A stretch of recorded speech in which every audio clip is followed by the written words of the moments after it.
नमस्कार, मैं संतोष सिंह। खास कार्यक्रम नीट, आनंद किशोर और ऋषुश्री में आप सबों का स्वागत है। देखिए, बात जब भ्रष्टाचार की होगी और वो भी बड़े स्तर पर, तो किसी न किसी रूप में आनंद किशोर का नाम सामने आ ही जाता है। आप कहेंगे कि नीट में आनंद किशोर कहाँ से आ गया, ऋषुश्री की चर्चा आप क्यों कर रहे हैं? एक एक कर बताएंगे। पहले जरा लखीसराय पुलिस की तरफ से जो प्रेस रिलीज जारी किया गया है, जरा उसको गौर से देखिए। कुल 9 डॉक्टर पकड़े गए हैं नीट परीक्षा में और 18 बायोमेट्रिक के जो कर्मचारी हैं वो पकड़े गए हैं। बात समझ में आ रही है? बायोमेट्रिक के कर्मचारी। और नीट जिस कंपनी को, मतलब एनटीए जिस कंपनी को बायोमेट्रिक करने की जिम्मेवारी दी गई थी, मतलब जो जिम्मेवारी जिसको उन्होंने दी, बिहार में उस कंपनी ने जिस कंपनी को दिया इनोवेटिव व्यू, जरा देख लीजिए, ये मित्तल साहब इसके मालिक हैं। इस कंपनी को नीट ने बायोमेट्रिक करने की जिम्मेवारी दी, जहां सेंधमारी हुई और इतने लोगों की गिरफ्तारी हुई है। ये जो इनोवेटिव व्यू है, ये पहली बार इस तरीके के खेल में नहीं पकड़ा गया है। यह चौथा वाकया है, लेकिन हर बार बात कर्मचारी तक रह जाती है, मित्तल तक नहीं पहुंचता है। मित्तल के बारे में कहा जाता है कि मित्तल को उस लॉबी का संरक्षण है जो लॉबी अभी देश की लॉबी को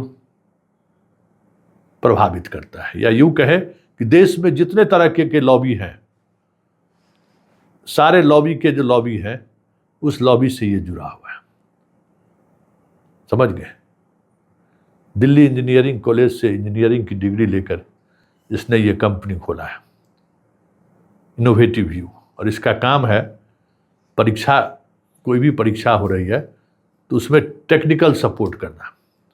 अब जैसे बायोमेट्रिक करना है, सीसीटीवी लगाना है, जैमर लगाना है, इस तरीके के जितना एहतियातन काम हो सकता है, सारे के सारे काम इनोवेटिव व्यू के को टेंडर कहीं न कहीं किसी न किसी रूप में मिल जाता है।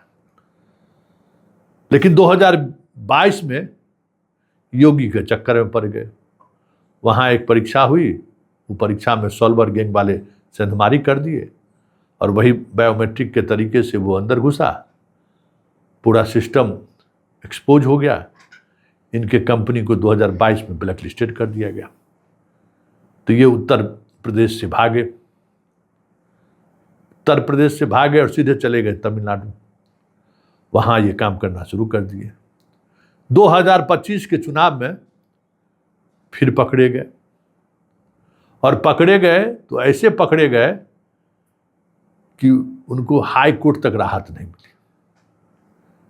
वहाँ भी वो खेला कर रहे थे, उस खेला में धरा गई है। और धराए तो ऐसा धराए कि आप सोच नहीं सकते हैं। तो जहाँ गए वहाँ मास्टरी कर दिए। उसी साल झारखंड आयोग की जो परीक्षा होती है, परीक्षा में गड़बड़ी आ गई। गड़बड़ी की बात सामने आ गई, जांच हुआ तो इसी जनाब की कंपनी को बायोमेट्रिक का ठेका दिया हुआ था, वहीं से लीक हुआ। पिछले नीट परीक्षा में जो गड़बड़ी हुई, उसके बाद बिहार में भी जितनी गड़बड़ियां हुई, उस गड़बड़ी में एक खास बात फोकस में आया कि ये बायोमेट्रिक वाली जो व्यवस्था है ना, इसी के माध्यम से सॉल्वर गैंग आजकल सेटिंग कर रहा है। या तो सॉल्वर गैंग वाले एक परीक्षार्थी को दूसरे परीक्षार्थी की जगह पर बिठा देते हैं, या फिर क्वेश्चन का निकलवा लेते हैं। तो सब में ही बायोमेट्रिक वाले कराता है। इस बायोमेट्रिक वाले में बिहार में अभी जो परीक्षा का रद्द हुआ, एडीएसओ वाला जो परीक्षा रद्द हुआ, उसमें भी बायोमेट्रिक का हाथ, और बायोमेट्रिक की बड़ी भूमिका रही है। बीपीएससी को भी लोग कहते रह गया कि ब्लैक लिस्टेड कंपनी को आप क्यों रखे हुए हैं। मेरी मर्जी, हम रखेंगे। खैर वो सवाल नहीं है। तो ये जो ब्लैक लिस्टेड हैं जनाब इनोवेटिव व्यू, उनको हमारे आनंद किशोर जी बिहार विद्यालय परीक्षा के सारे ऑनलाइन परीक्षा का ठेका दे दिए। बात समझ में आया ना? बिहार के सारे ऑनलाइन, मतलब, और वो बापू सभागार में जितनी भी ऑनलाइन परीक्षाएं होंगी उसका इनोवेटिव व्यू टेक्निकल सपोर्ट करेगा। सब कुछ उसी के जिम्मे है। भगवान मालिक है, क्या हुआ होगा परीक्षा में। खैर, जो परीक्षा हो गई सो हो गई। इस ब्लैक लिस्टेड कंपनी ने बिहार में बिहार विद्यालय परीक्षा समिति के काम मिलने की वजह से नीट की वो कंपनी एनटीए जिस कंपनी को दिया था कि भाई आप जो है सो पूरे देश में बायोमेट्रिक प्रणाली को संचालित करिए, लगा कि भाई बिहार में काम कर ही रहा है, सरकार का काम कर ही रहा है, इसको हम काम दे देते हैं।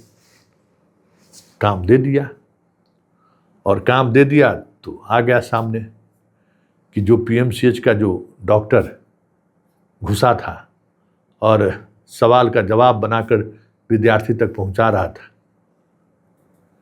वो इसी कंपनी का बायोमेट्रिक स्टाफ बनकर अंदर घुसा था। और फिर उसकी गिरफ्तारी के बाद पूरा खुलासा हुआ कि कैसे 9 डॉक्टर अलग अलग लखीसराय के 3 अलग अलग सेंटरों पर परीक्षा दे रहा है। ये तो पकड़े गए हैं, और ये टेक्नोलॉजी या ये तरीका चोरी करने का सिर्फ लखीसराय में ही आजमाया गया होगा, कोई ज़रूरी नहीं है। पकड़े गए तो सूचनाएं बाहर आ गई, जहाँ पकड़े नहीं गए वहाँ सूचना वहाँ से बाहर नहीं आई।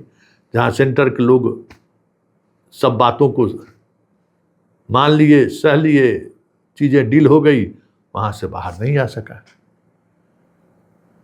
तो इस नीट परीक्षा में भी जिस ब्लैकलिस्टेड कंपनी की वजह से ये सारा खेल हुआ, उस ब्लैकलिस्टेड कंपनी का संरक्षक कहिए या आशीर्वाद आनंद किशोर का रहा है। और इस मित्तल से ऋषुश्री के भी रिश्ते रहे हैं, ऐसी चर्चा आम है। क्योंकि जब ये खबर सामने आई थी जनवरी 2026 में कि एक ब्लैकलिस्टेड कंपनी को आपने काम कैसे दे दिया, हम लोगों ने वो खबर चलाई थी। आनंद किशोर जी कैसे? तो आनंद किशोर जी ने कह दिया कि हमें मालूम ही नहीं था ये ब्लैकलिस्टेड है, को मालूम नहीं था। कैसे टेंडर देते हैं पता नहीं। खैर, इनको मालूम हो चाहे नहीं हो, अब तो मालूम हो गया होगा ना कि जिस ब्लैकलिस्टेड कंपनी को आपने काम दिया वो नीट के परीक्षा को भी सही से संचालित नहीं होने दिया, वहां भी उसने सेंधमारी लगा ही दी। तो ये है नीट, आनंद किशोर और ऋषुश्री। यह रिश्ता क्यों खास है, ये हमने आपके सामने पूरे एविडेंस के साथ रख दिया है। ऐसे में सवाल उठना लाजमी है कि इतने बड़े परीक्षा के आयोजन को लेकर जहाँ पीएमओ तक मॉनिटरिंग कर रहा था, सेना के जवान तक को लगा दिया गया, उस परीक्षा में सेंधमारी करने के लिए जिम्मेवार मित्तल पर कार्रवाई होगी क्या? क्या इकोनॉमिक ऑफेंस उसी साधारण कर्मचारी तक कार्रवाई करके इतिश्री कर लेंगे, या फिर आगे भी बात आगे बढ़ेगी?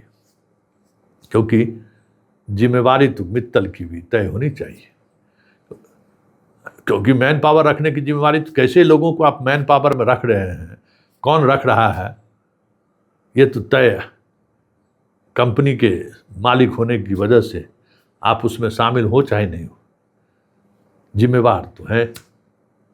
तो चलिए, इस खास स्पेशल स्टोरी में इतना ही, इजाज़त दीजिए, नमस्कार।